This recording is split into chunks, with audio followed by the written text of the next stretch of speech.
പുതിയ വീഡിയോയിലേക്ക് എല്ലാവർക്കും സ്വാഗതം കേട്ടോ. അപ്പോൾ കുറേ കാലത്തിന് ശേഷമാണ് നമ്മളിപ്പോൾ ഒരു ലോങ് വീഡിയോ ഒക്കെ എടുക്കുന്നത് കേട്ടോ. അപ്പോൾ ഇന്ന് ഞങ്ങളുടെ ഒരു കസിൻ ഡോക്ടറായി എന്ന് പറഞ്ഞാൽ പപ്പയുടെ അനിയൻ്റെ ചേട്ടൻ്റെ മോൻ, അതായത് അനിയനായിട്ട് വരും. അപ്പോൾ അവൻ ഡോക്ടറായി. അപ്പോൾ അതിൻ്റെ ചെറിയൊരു സ്വീകരണവും കാര്യങ്ങളൊക്കെയാണ്. അതിന് വേറൊരു കാരണം കൂടി ഉണ്ട്. ഞങ്ങളുടെ കുടുംബത്തിൽ ആദ്യത്തെ ഡോക്ടറാണ്. നേഴ്സുമാരൊക്കെ കുറേ ഉണ്ട്, പക്ഷേ ഡോക്ടർ ഇല്ല. അപ്പോൾ നമ്മൾ ചെറിയൊരു ഗെറ്റ് ടുഗദർ പോലെ ഒരു ഫാമിലി ഗെറ്റ് ടുഗദർ ആണ്. നമുക്ക് അതിന്റെ പ്രോഗ്രാമിലേക്ക് പോകാം കേട്ടോ. മാത്രം. അതെ, വേറെ 2 ടീംസിനെ ഞാൻ ഇവിടെ ഒരുക്കി ഇരുത്തിയിട്ടുണ്ടേ, കാണിച്ചു തരാവേ. ഇത് കണ്ടോ, ഈ 2 സുന്ദരികളെ നിങ്ങൾക്ക് പരിചയം ഉണ്ടാവും. ഒന്ന് കുഞ്ഞാറ്റക്കിളി, ഒന്ന് മാളുട്ടി. അല്ലേ മാളുട്ടി? അപ്പൊ നമുക്ക് പോവാം. രണ്ടുപേരുടെ മുടിയിൽ കണ്ടു പോവാം. ബെഡ്റൂമിൽ കയറി. ഓക്കെ എന്നാ രണ്ടുപേരും വേഗം വിട്ടോ. ശരി, രണ്ടുപേരും ബേക്കിലായിരിക്കണ്ട കേട്ടോ. അപ്പൊ നമ്മളങ്ങനെ പോവാണ് കേട്ടോ. നമ്മള് കറക്റ്റ് സമയമായി ഇപ്പൊ തന്നെ അല്ലേ? 12 മണിയാണ് പറഞ്ഞത്. വീട്ടിൽ നിന്ന് ഇറങ്ങുമ്പോ തന്നെ 12 മണിയായി. അരമണിക്കൂറിന്റെ യാത്ര ഉണ്ട് താനും. അരമണിക്കൂറിന്റെ ഉണ്ടോ? അരമണിക്കൂറില്ല, ഒരു 10-15 മിനിറ്റ് ഉള്ളൂ. 15 മിനിറ്റ് ഉണ്ടല്ലേ? ലേറ്റ് ആവോ നമ്മള് വരുമ്പത്തേക്കും? ഇല്ല, നോക്കാം. ഞങ്ങള് പൊതുവെ എല്ലാ പരിപാടിക്കും ലേറ്റ് ആയിട്ട് ചെന്നാൽ ലേറ്റസ്റ്റ് ആയിട്ട് ചെല്ലുന്നവരാണ് ഞങ്ങള്. ചീത്ത ഞങ്ങൾക്ക് നന്നായിട്ട് കേൾക്കും ചെയ്യും കേട്ടോ. കാരണം നമ്മൾ അത്ര ലേറ്റ് ആയിട്ടൊക്കെയാണ് ചെല്ലാറ്. കാരണം എല്ലാം പപ്പേന്റെ ചേട്ടന്മാരാണ്. ചേട്ടന്മാരും ഒരനിയനും 2 പെങ്ങന്മാരുണ്ട്. അതിലൊരു പെങ്ങള് നാട്ടിലാണ്. ഇവിടെ ഉള്ള ഒരു പെങ്ങളും ഉണ്ടാവും. ഇപ്പൊ മഴ ഇന്ന് കുറഞ്ഞിരിക്കുന്നോണ്ട് ഇത്തിരി സമാധാനം ഉണ്ടല്ലേ? അതെ. അല്ല, മഴ പക്ഷെ പെയ്തിട്ടില്ലല്ലോ. മഴ പെയ്തപ്പോ തന്നെ ഒരു 6-7 പേരെ ജീവൻ എടുത്തു. ഇപ്പൊ മഴ ഇല്ലല്ലോ. ഇപ്പൊ മഴയില്ല, അതുകൊണ്ട് സുഖമാണ്. നല്ല യാത്രാ സുഖം ഉണ്ടാവും. അപ്പൊ നമുക്ക് പോവാം ആൾക്കുട്ടി. അപ്പൊ വയനാട്ടിലേക്കൊക്കെ യാത്ര വരാൻ ഉദ്ദേശിക്കുന്നവരൊക്കെ വന്നോട്ടോ. കാരണം ഈ ടൈമിലാണ് വയനാടൊക്കെ ശരിക്കും എക്സ്പ്ലോർ ചെയ്യേണ്ട ടൈമാണ് ഇതൊക്കെ. അതെ, എല്ലാ വെള്ളച്ചാട്ടങ്ങളും നല്ല ഓണായിരിക്കുന്ന ടൈമുകളാണ് ഇതെല്ലാം. അടിപൊളിയാണ്. അടിപൊളി ക്ലൈമറ്റ്, വലിയ ചൂടും കാര്യങ്ങളൊന്നും ഇല്ല, നല്ല തണുപ്പ് ഒക്കെയാണ്. വയനാട് ഇപ്പൊ താഴ്നാട്ടിൽ നിന്നൊക്കെ കേറി വരുന്ന ആൾക്കാർക്ക് ഇവിടെ ചൂടേലെന്നാണ് അവര് പറയുന്നത്. പക്ഷെ നമുക്ക് ഇവിടെ ഭയങ്കര ചൂടാണ് അല്ലേ? അപ്പൊ നമുക്ക് പോവാം. അപ്പൊ ഇത് നമ്മുടെ ഒരു ചേട്ടന്റെ വീടാണ് കേട്ടോ. പപ്പയുടെ മൂത്ത ചേട്ടന്റെ മകന്റെ വീടാണ്. അപ്പൊ ഇവിടെ വെച്ചിട്ടാണ് പ്രോഗ്രാമും കാര്യങ്ങളൊക്കെ നടക്കുന്നത് കേട്ടോ. ഇതേ ഒരു വില്ലപ്പം നിൽക്കുന്നുണ്ടോ? ഇതുപോലെ കുറെ. അത് വിജയുടെ സ്കൂളിലത്തെ ഫ്രണ്ടാട്ടോ. നിന്റെ അനിയനാടി, ഫ്രണ്ടല്ല. അപ്പൊ നമ്മൾ അങ്ങനെ വീട്ടിലെത്തിയിട്ടോ. എല്ലാരും മേളിലാണ് ഉള്ളത്. ഇവിടെ ഇവരെല്ലാരും വർത്താനം പറഞ്ഞുകൊണ്ടൊക്കെ ഇരിക്കുക കേട്ടോ. ചേട്ടേ, അപ്പൊ നമുക്ക് ഡോക്ടറിനെയൊക്കെ പരിചയപ്പെടുത്തണ്ട. ഇതായിട്ട് അമ്മക്ക് അമ്മേനെ അറിയാലോ എല്ലാവർക്കും. ഇത് നമ്മുടെ ജെറിൻ ചേട്ടായിന്റെ മോളാണ് കേട്ടോ. ഒന്ന് ചിരിക്കോ? ഫോട്ടോയ്ക്ക് വേണ്ടിയിട്ടെങ്കിലും ഒന്ന് ചിരിക്കോ? ഇന്നെന്തോ ഭയങ്കര വിഷമം, ഭയങ്കര ഗൗരവമാണല്ലോ. അമ്മ വന്നിട്ടില്ല, അതിന്റെ ഗൗരവം അത്. ഒന്ന് ചിരിച്ചോ? അപ്പൊ ഇതാണ് നമ്മുടെ ഡോക്ടർ കേട്ടോ. ഇത് നമ്മുടെ ചെറിയാൻ ഉണ്ണിക്കുട്ടൻ ഡോക്ടർ. അതെ, നമ്മൾ ഉണ്ണിക്കുട്ടൻ വിളിക്കാം. ചെറിയാനാണ് കേട്ടോ ശരിക്കുള്ള പേര്. അല്ല, ഞങ്ങൾക്കേ ഉണ്ണിക്കുട്ടൻ എന്നാണ് ശരിക്കുള്ള പേര്. ചെറിയാന്ന് വിളിപ്പേര് പക്ഷെ ശരിക്കുള്ള പേര് ചെറിയാൻ അല്ലേ? അപ്പൊ നമ്മൾ പ്രോഗ്രാമും കാര്യങ്ങളെല്ലാം മേളിൽ വെച്ചിട്ടാണ് സെറ്റ് ചെയ്തിരിക്കുന്നത്. അപ്പൊ മേലെ കാണിച്ചു തരാം. മേളിൽ നിന്ന് ഭയങ്കര ബഹളം കേൾക്കുന്നത്. അതെ.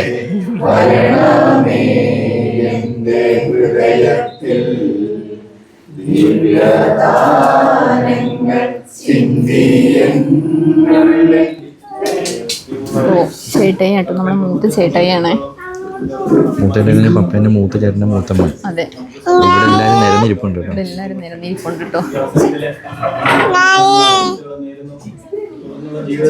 ഇതാണ് ഉണ്ണിക്കുട്ടന്റെ അനിയൻ, അമ്മ. ഉണ്ണിക്കുട്ടനല്ല കേട്ടോ, സോറി, ചെറിയ. സ്വാഗതം ചെയ്യുന്നു.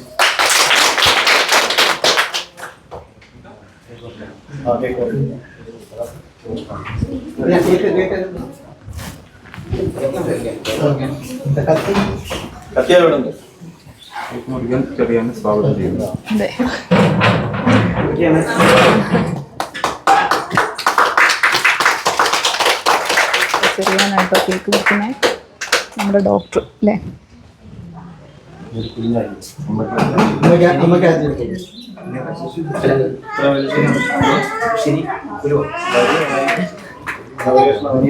കൊടുത്തു. ഒരാളിവിടെ വലിയ വിശദമായിട്ട് നോക്കിക്കാണ്. എന്നെന്താ വീഡിയോ കാണിക്കാത്തതെന്നാണ് അവൾ ഉദ്ദേശിച്ചത്.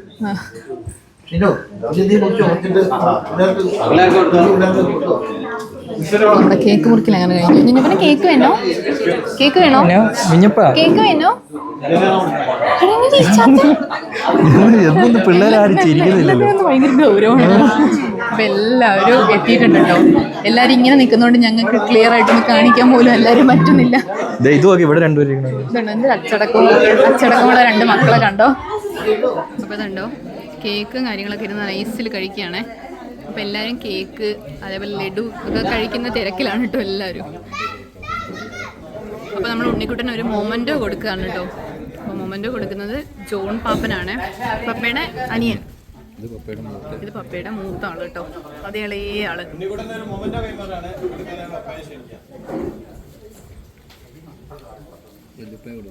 വല്യപ്പായാണ് കേട്ടോ കൊടുക്കുന്നത്.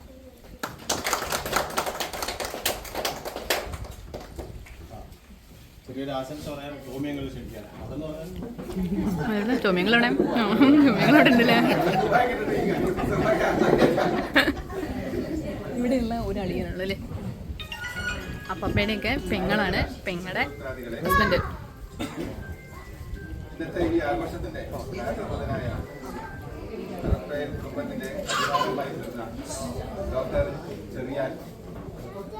ഓരോരുത്തരായിട്ടുള്ള ഗിഫ്റ്റുകൾ കൊടുക്കുകയാണ് കേട്ടോ.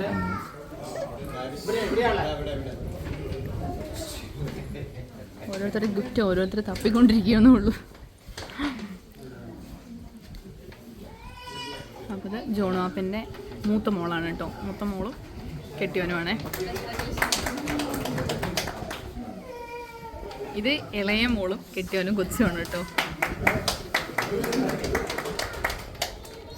അവൻ്റെ അനുഭവങ്ങളും കാര്യങ്ങളൊക്കെ ഒന്ന് പറയുകയാണ് കേട്ടോ.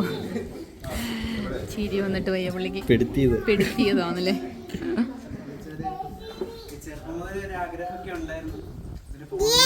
സയൻസ് ഒക്കെ പണ്ട് പോലെ ഇഷ്ടമായിരുന്നു. അപ്പം ഇങ്ങനെ ഡോക്ടറാകാൻ പോകണം. അതിലും വലിയ കുറേ ഫീൽഡുകളെ കുറിച്ചും വലിയ നോളജ് ഒന്നും ഇല്ലായിരുന്നു. ഡോക്ടറാകാൻ പോകുന്നത് ഫസ്റ്റ് അങ്ങനെ ചിന്ത ഉണ്ടായിരുന്നു മൈൻഡിൽ. പിന്നെ അങ്ങനെ പെട്ടെന്ന് +2 കഴിഞ്ഞു, കുഴപ്പമില്ലായിരുന്നു. പിന്നെ റിപ്പീറ്റിന് പോകാമെന്ന് തീരുമാനിച്ചു. റിപ്പീറ്റിന് പോയിരിക്കുന്ന ആ സമയത്ത് തന്നെയാണ് ചിലപ്പോൾ ബുദ്ധിമുട്ടാകാൻ സാധ്യതയുണ്ട്, കുറേ സമയം പോകാൻ സാധ്യതയുണ്ടെന്നൊരു ചിന്ത വന്നിട്ടാണ് ഞാൻ പെട്ടെന്ന് തന്നെ പുറത്തേക്ക് പോകാനുള്ള ചിന്തയിലേക്ക് വന്നത്. അങ്ങനെ പുറത്തുപോയി യുക്രൈനിൽ പോയി കുഴപ്പമില്ല നല്ല രീതിയിൽ പോയിക്കൊണ്ടിരിക്കുകയായിരുന്നു. 4 വർഷമായപ്പോഴേക്കും അവിടെ യുദ്ധം വന്ന് പ്രശ്നങ്ങളായി. പിന്നെ തിരിച്ചു വന്ന് പിന്നെ എന്തായാലും കുറച്ച് ദിവസം എന്തായാലും വീട്ടിൽ നിൽക്കാം, കാര്യങ്ങളൊക്കെ നടക്കട്ടെ, പയ്യെ കാര്യങ്ങളൊക്കെ ഒന്ന് റെഡിയാക്കി എടുക്കാമെന്ന രീതിയിൽ വിചാരിച്ചു. പിന്നെ അങ്ങനെ ഒരു 1.5 കൊല്ലം കഴിഞ്ഞപ്പോഴേക്കും ബാക്കി കണ്ടിന്യൂ ചെയ്യാനായിട്ട് ജോർജിയയിലേക്ക് പോകാൻ കാര്യങ്ങളൊക്കെ റെഡി ആയി വന്നു. പിന്നെ ജോർജിയയിൽ പോയി കുഴപ്പമില്ല, നല്ല അനുഭവങ്ങളായിരുന്നു. അവിടെ നിന്ന് അങ്ങനെ നല്ല രീതിയിൽ എനിക്ക് കംപ്ലീറ്റ് ചെയ്യാൻ പറ്റി. അവിടുത്തെ കംപ്ലീറ്റ് ചെയ്യുന്നതിന് മാത്രമല്ല, പക്ഷെ നമ്മുടെ നാട്ടിൽ വന്നിട്ട് ഒരു എക്സാമാണ്. അതിലാണ് ശരിക്കും നമ്മളിവിടെ ഒരു ഡോക്ടറായി എന്നുള്ള രീതിയിൽ പറയാൻ പറ്റും. ആ പരീക്ഷ എന്ന് പറഞ്ഞാൽ നല്ല കിട്ടാൻ തന്നെ കുറച്ച് ബുദ്ധിമുട്ടായിരുന്നു. അപ്പം അതിന് വേണ്ടിയിട്ട് ഞാൻ ഏകദേശം ഒരു കൊല്ലത്തോളം ഞാൻ അങ്ങനെ ഇരുന്നായിരുന്നു. ഇരിക്കുന്നത് നല്ല ബുദ്ധിമുട്ടൊക്കെ തന്നെയാണ്. ഏകദേശം ഒരു 5-6 മണിക്കൂറൊക്കെ ദിവസം ഉറങ്ങുന്നുണ്ട്. അങ്ങനെ കുറേ ചില സമയത്ത് കരച്ചിൽ വരും, ബുദ്ധിമുട്ട് വരും, അങ്ങനെയൊക്കെ ആയിരുന്നു. അപ്പം അമ്മ എനിക്ക് വിളിക്കും, കുട്ടികളെല്ലാവരും ഞാൻ അങ്ങനെ മാറി മാറി വിളിക്കും നമുക്ക് ഒരു ബുദ്ധിമുട്ട് വരുമ്പോൾ. അപ്പം എല്ലാവരും എന്നെ സപ്പോർട്ട് ചെയ്തിട്ടുണ്ട്, നല്ല രീതിയിൽ എല്ലാവരും എന്നെ സപ്പോർട്ട് ചെയ്തു. ഈ ദിവസമാണെങ്കിലും നല്ല രീതിയിൽ എല്ലാവരും കൂടെ നിൽക്കുന്നതിന് ഓർത്ത് ഒരുപാട് സന്തോഷമുണ്ട്. അപ്പോൾ ബിരിയാണിയാണ് കേട്ടോ. ഇത് നമ്മുടെ അടുത്ത കല്യാണത്തിൻ്റെ ആളാണ് ഈ കാണുന്നത്, ഈ വിളമ്പിക്കൊണ്ടിരിക്കുന്നത്. അപ്പോൾ ബിരിയാണിയാണ് കേട്ടോ. ശരി, കുറച്ചിട്ടാ മതി, കുറച്ച് വിളമ്പ. ആ മതി മതി മതി. അപ്പം എല്ലാവരും അങ്ങനെ ഭക്ഷണം കഴിക്കാനിരുന്നു കേട്ടോ. ഇതുണ്ടോ എല്ലാവരും ഇരുന്ന്. ഇത് എവിടെ മാളൂസൊക്കെ തുടങ്ങി, മാളൂസിന് കച്ചറ, ഫോണിന് വേണ്ടി കച്ചറ തുടങ്ങിയേ. അപ്പോൾ അടുത്ത സെറ്റ് ആൾക്കാരിരുന്നു കേട്ടോ. വിളമ്പി കൊടുക്കലും കാര്യങ്ങളൊക്കെ നടന്നുകൊണ്ടിരിക്കുന്നു. ഇവരൊക്കെയാണ് വലിയ കഥ പറഞ്ഞു തന്നുകൊണ്ടിരിക്കുന്നത്. വേഗം കണ്ട് കഴിക്കി, നോക്കൂലെന്ന്, ഞാൻ കൂടെ നോക്കൂലെന്ന്. അപ്പം എല്ലാവരും പോയിട്ടോ. ലാസ്റ്റ് കണ്ടി ഞങ്ങളാണ്. അതെ, ലാസ്റ്റ് വണ്ടി ഞങ്ങളാണ് കേട്ടോ. അപ്പോൾ ശരി, ലാസ്റ്റ് വണ്ടി നമ്മളാണ്. എല്ലാവരും നമ്മുടെ വീട്ടിലുള്ളവർക്ക് വീട്ടിലെത്തിയിട്ട് എത്ര സമയമായെന്നറിയോ? നമ്മൾ മാത്രമേ ഉള്ളൂ ഇവിടെ. അതായത് ഈ താഴെ കാണുന്നതാണ് നമ്മുടെ തർപ്പയിൽ നഴ്സറി. അപ്പോൾ നമുക്ക് പോവാവേ. അപ്പോൾ ഞങ്ങളങ്ങനെ തിരിച്ച് വീട്ടിലെത്തി. എന്താ സംഭവം എന്ന് വെച്ചാൽ അല്ലേ, ഞങ്ങളിങ്ങനെ വീഡിയോ ആയിട്ട് കാണിക്കാനുള്ള കാരണം യുദ്ധത്തിൻ്റെ സമയത്ത് ഉക്രൈനിലായിരുന്നു ഇവൻ. ഉക്രൈനിൽ നിന്നൊക്കെ തിരിച്ചു വന്ന് പിന്നെ ജോർജിയയിലൊക്കെ പോയി പഠിച്ച് അങ്ങനെ ഒരുപാട് കഷ്ടപ്പെട്ട് ഡോക്ടർ ആയതാണ്. പിന്നെ അവൻ്റെ പപ്പ അവൻ്റെ ചെറുപ്പത്തിൽ തന്നെ മരിച്ചു പോയതാണ്. പിന്നെ ഡോക്ടർ ആയിരിക്കുന്നത്. അപ്പോൾ അതിൻ്റെ ഒരു പവർ ഉണ്ട് അല്ലേ. പിന്നെ ഞങ്ങളുടെ കുടുംബത്തിലെ ആദ്യത്തെ ഡോക്ടറാണെന്ന് ഞങ്ങൾ ആദ്യം പറഞ്ഞു, അതും കൂടിയാണ്. അപ്പോൾ ഇതൊക്കെ കൊണ്ടാണ് ഞങ്ങൾ ചെറിയൊരു വീഡിയോ ആയിട്ട് എടുക്കാനുള്ള കാരണം. എല്ലാവരും ഒന്ന് അറിഞ്ഞോട്ടെ എന്ന് വിചാരിച്ചു അല്ലേ. അപ്പോൾ പുതിയ വീഡിയോയും പുതിയ വിശേഷങ്ങളുമായിട്ട് വരുന്നവരും വരെ ബൈ.